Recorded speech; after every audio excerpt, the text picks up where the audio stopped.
आप सबों का हार्दिक अभिनंदन एवं स्वागत करती हूँ। आइए आज कक्षा में हम सभी कल हम लोगों ने समास क्या है, विग्रह क्या है, समस्त पद क्या है, इसके बारे में सबों के बारे में जाना था। आज हम उसी क्रम को आगे बढ़ाते हुए उसके भेदों को समझते हैं समास के। तो समास के सर्वप्रथम हम अव्ययी भाव समास को समझते हैं। तो अव्ययी भाव समास के बारे में क्या कहा गया है? पूर्व पदार्थ प्रधानो अव्ययी भाव, अर्थात जिस समास का पहला पद प्रधान हो वह अव्ययी भाव समास होता है। अव्यय अव्यय और उपसर्ग दोनों एक ही हैं, इसमें आपको कहीं भी चिंतन की आवश्यकता नहीं है। अब आइए हम देखें कि क्या होता है अव्यय। जो अव्ययी भाव समास होता है वो क्या होता है, नपुंसकलिंग एक वचन में होता है समस्त रूप जब हम बनाते हैं इसका। तो अव्ययी भाव समास किन किन अर्थों में प्रयोग होता है, आइए इसे देखते हैं। समीप के अर्थ में उप अव्यय लगता है। उप एक अव्यय है। कौन कौन सा अव्यय है? उपसर्ग कितने हैं सर्वप्रथम ये समझ ले। उपसर्ग 22 है। प्र, पड़ा, अपसम, अपसम, अनु, अब, निस, निर, दुस, दुर, वि, आनी, अधि, अपि, अति, सु, उद, अभि, प्रति, पड़ी, उप, ये। ठीक है, ये 22 उपसर्ग है, इन्हीं को अव्यय कहते हैं। एक दो है उसको हटा के। तो समीप के अर्थ में उप अव्यय होता है। अब इसे हम कैसे बनाएंगे? हम बोलेंगे वह नगर के समीप जाता है। सह उपनगरम गच्छति। उप आ गया। नगरस्य समीपम, समीप के अर्थ में कौन सा अव्यय लगेगा? उप अव्यय लगेगा। और समस्त पद, ये तो विग्रह हो गया, ये विग्रह हो गया, ये समस्त पद हो गया। ठीक है, तो क्या बना? उपनगरम। नगरस्य समीपम इति उपनगरम। वनस्य समीपम इति उपवनम। यमुनायाः समीपम इति उपयमुनम। यमुना के समीप इति उपयमुनम। समीप के लिए हम किस अव्यय का प्रयोग करते हैं? उप का। उप अर्थात समीप। ठीक है, तो हमने देखा सब में अम लगा है। ये क्यों लगा है? ये नपुंसक लिंग का बोधक है, इसलिए यहाँ पे अम लगा हुआ है। उपनगरम, उपवनम, उपयमुनम। तो उप मतलब समीप। ठीक है, हम लोगों ने समझ लिया। प्रथम पद षष्ठी विभक्ति युक्त हो। और एक जगह कहाँ लगेगा? जब प्रथम पद समीप योग में, जब प्रथम पद षष्ठी विभक्ति युक्त हो तो उसमें तटस्य समीपमिति, तटस्य समीपमिति उपतटम, तट के समीप इति उपतटम। ठीक है, ये उप के योग में हो गया। अब हम देखते हैं पश्चात के अर्थ में भी क्या होता है, किस अव्यय का योग होता है पश्चात के लिए? अनु अव्यय का योग होता है। अनु अव्यय का हम प्रयोग करते हैं। गंगाया पश्चात, गंगा के पीछे। ठीक है, इति अनुगंगम। ठीक है, गणेशस्य पश्चात इति अनुगणेशम। गणेश के बाद या गंगा के बाद या गंगा के पीछे, ऐसा भी अर्थबोधक हो सकता है। वृक्षस्य पश्चात इति अनुवृक्षम। ठीक है, तो हम लोगों ने यहाँ क्या देखा? अनु, अनु किसके योग में यहाँ पे युक्त हो रहा है? तो पश्चात के योग में। वृक्षस्य पश्चात इति अनु वृक्षम। गणेशस्य पश्चात इति अनुगणेशम। प्रथम पद षष्ठी विभक्ति युक्त हो, जैसे रथस्य पश्चात इति अनुरथम। रथ के पीछे पीछे जाता है, स अनुरथम गच्छति। रथस्य पश्चात इति अनुरथम। ठीक है, अब कमी अभाव के अर्थ में निर अव्यय युक्त समस्त पद का अब आइए हम लोग अध्ययन करते हैं। कमी और अभाव के अर्थ में निर अव्यय का प्रयोग होता है। कमी अभाव के अर्थ में किस अव्यय का प्रयोग होता है? निर अव्यय का प्रयोग होता है। जैसे देखिए, अस्त्राणाम अभाव, अस्त्रों का अभाव। ठीक है, जहाँ शॉर्टेज ऑफ अस्त्र हो उसको क्या कहते हैं? निरस्त्रम। निरस्त्रम अर्थात जहाँ नहीं हो या अभाव हो या कमी हो उसको निरस्त कहते हैं, कि उसके पास शस्त्र का अभाव है तो क्या बोलेंगे? वह निरस्त्र है, वह उसके पास शस्त्र नहीं है, शस्त्र की कमी है। जनानाम अभाव इति निर्जनम। तो हम सबसे पहले यहाँ देखेंगे कमी और अभाव के अर्थ में किस अव्यय का प्रयोग कर रहे हैं? तो निर अव्यय का प्रयोग कर रहे हैं। ठीक है, जना नाम अभाव इति निर्जनम। बाधा नाम अभाव यदि निर्बाधम। यहाँ एकदम बाधा नहीं है, बाधा का अभाव है, बाधा की कमी है, कोई भी एब्स्ट्रक्शन नहीं है यहाँ पे। तो बाधा नाम अभाव यदि इति निर्बाधम, निर्बाध रूप से, ठीक है, निर्बाध रूप से यह ट्रेन चल रही है, अर्थात बिना किसी कमी के, बिना किसी अभाव के, बिना किसी रुकावट के यह ट्रेन चल रही है। ठीक है।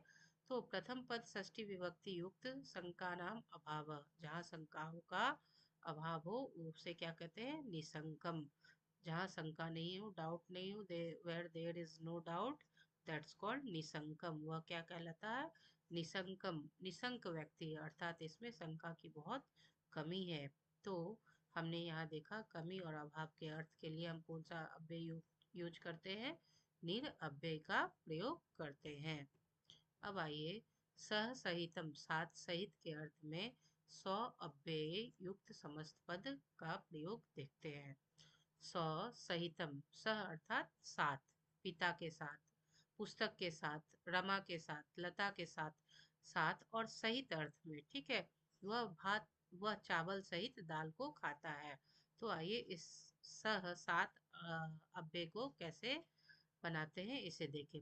चित्रेण सहितम अर्थात सचित्रम, चित्रेण सहितम अर्थात वह सचित्र, वह गणित को सचित्र बनाता है। सचित्रम गणितम क्या करता है? अभ्यासम करोति। चित्रेण सहितम, चित्र के साथ ही। तो चित्र के साथ, साथ साथ साथ के लिए हम लोगों ने कौन सा अव्यय प्रयोग किया? स्व अव्यय का प्रयोग किया। अब शस्त्रेण सहितम, तो शस्त्र सहित, ठीक है, सशस्त्रम, शस्त्रेण सहितम सशस्त्रेण, शस्त्र के साथ, ठीक है, तृतीया विभक्ति लगी है। कुशलेन सहितम सकुशलम, सकुशलम। प्रथम पद तृतीया विभक्ति युक्त हो तो धनेन सहितम सहधनम या सौधनम, दोनों रूप यहाँ पे बनेंगे। ठीक है, कुशलेन सहितम सकुशलम और सहकुशलम दोनों रूप बनेंगे। शस्त्रेन सहितम सशस्त्रम और सशस्त्रम दोनों रूप बनेंगे। तो हम लोगों ने सह और सहितम के लिए किस अव्यय का प्रयोग किया? सौ अव्यय का प्रयोग यहाँ पे किया। अब हम लोग देखते हैं द्विरुक्ति के अर्थ में, अर्थात द्विरुक्ति अर्थात क्या हो गया? जहाँ हम लोग रिपीट कर रहे हैं बार बार, ठीक है, बार बार द्विरुक्ति अर्थात दो बार रिपीट कर रहे हैं, उसके योग में क्या कहते हैं, करते हैं, किस अव्यय का प्रयोग करते हैं? प्रति अव्यय का प्रयोग करते हैं। प्रति, ठीक है, किस अव्यय का प्रयोग करते हैं? प्रति अव्यय का प्रयोग करते हैं। आइए देखें, दिने दिने इति प्रतिदिनम, वह दिनों दिन अच्छा कर रहा है। स प्रतिदिनम सम्यकम करोति, वह वह दिनों दिन उसकी वृद्धि हो रही है।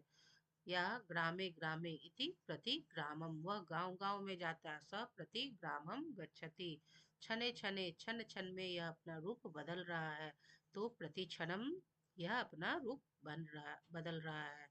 तो जहाँ द्विरुक्ति रिपीटेशन हो, दो बार हम प्रयोग करेंगे, छन छन, गांव गांव, या दिन दिन प्रतिदिन, या वह घर घर में जाता है। सह गृहम, सह प्रति गृहम गच्छति, दो बार जहाँ पे रिपीट होगा तो वह उसके लिए हम लोग क्या करेंगे? किस अव्यय का प्रयोग करेंगे? तो प्रति अव्यय का प्रयोग करेंगे। प्रथम पद द्वितीय अथवा सप्तमी विभक्ति युक्त हो तो भी इसका हम प्रति अव्यय का प्रयोग करेंगे। अब आइए देखते हैं अनतिक्रम्य, उल्लंघन न करने के अर्थ में यथा, यथा अव्यय का प्रयोग हम लोग कैसे करते हैं?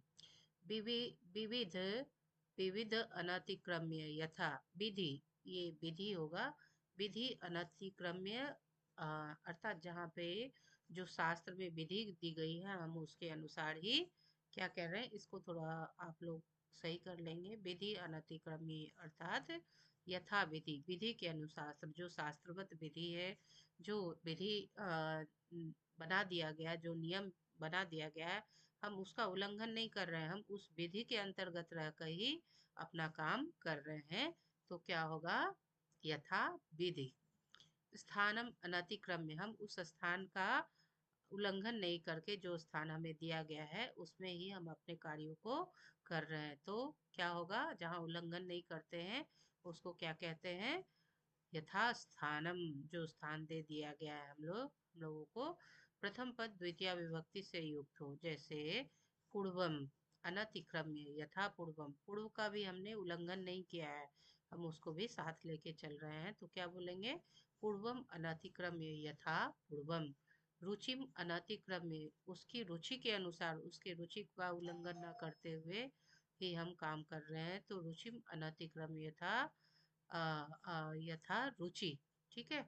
तो हम लोगों ने यहाँ विभिन्न अर्थों में तरह तरह के अव्ययी भाव समास को देखा।